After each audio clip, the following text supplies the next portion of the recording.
আজকে আমাদের হচ্ছে কষা কষা মুরগির মাংস আর সঙ্গে বাসন্তী পোলাও।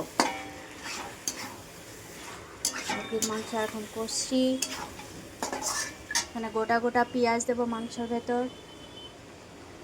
এখানে পোলাও ঠান্ডা করতে দিয়েছি, পরে তেলে নাড়বো। তেল আর ঘি দিয়ে মাংসটা হচ্ছে সুন্দর একটা কালার এসছে। আর পোলাও দেখো, বাসন্তী পোলাও।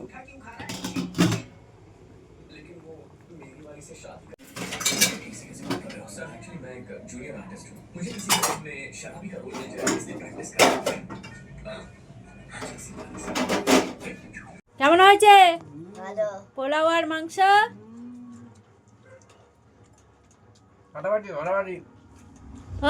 দারুন দারুন। কেমন হয়েছে বাবা? শুভ টাকা সবাই খাচ্ছে, এবার আমিও খেতে বসবো।